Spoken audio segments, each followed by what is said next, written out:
ભાવનગરના કુંભારવાડા મોતી તળાવ વિસ્તારમાં ત્રીજા દિવસે પણ મહાનગરપાલિકાનું દબાણ દ્વારા ડિમોલેશનનું કામ ચાલુ. આજ રોજ ભાવનગર કુંભારવાડા મોતી તળાવ વિસ્તારમાં ભાવનગરના દબાણ સેલ દ્વારા ત્રીજા દિવસે પણ ડિમોલેશનનું કામ કરવામાં આવ્યું. સતત આક્રોશ અને ઘર વિહોણા થઈ ગયેલા લોકો દ્વારા સત્તાધારી પક્ષ સામે આક્ષેપો કર્યા.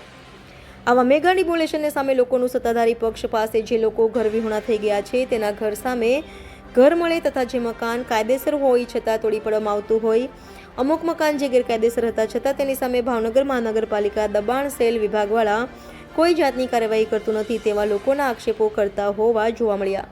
Reporter Anwar Laxmidhar, Gujarat crime news, Bhavnagar.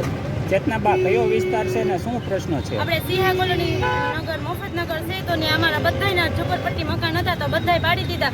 અત્યારે આ કોર્પોરેટર બાબુ મેયર અને એ બધાય છે તો એના મકાન અત્યારે ઉપર ચડીને બધા બેસી ગયા છે. જીતુભાઈ કેવા આવ્યો તો બરોબર, તો અત્યારે જીતુભાઈ ક્યાં હોઈ ગયો? એટલે તમારો આક્ષેપ શું છે કે ભાજપ વાળાના મકાન નથી પડતું ને અમારા નાના માણસોનો મકાન માથે પાડી દીધું. અમારા લીટા નહોતા ને તો લીટા પ્રમાણે ન લીધું પણ બધા આખું બધું પાડી દીધું. અત્યારે એ લોકો જો અમને કોઈ વસ્તુ નથી લેવા દીધી. અત્યારે બધા એવું કહે કે અમે અમારી રીતે પાડી દઈશું તો અત્યારે લીટા ન પડાય. ઉપરથી કીધું કે આમ જીસીબી લઈ લો તો આમ જીસીબી લઈને ઝાડવાઈ જોઈને પાડતા હતા તો અમારા મકાન પરસેવાથી વાયસ એમને ભાજપે રૂપિયો આપ્યો અને અમે ઘર નથી ભર્યા એ લોકો ઘોડે. અત્યારે તમે કઈ જગ્યાએ જઈ રહ્યા છો? અમે અત્યારે આવડા છે સાહેબ બોલો છે ને એની પાસે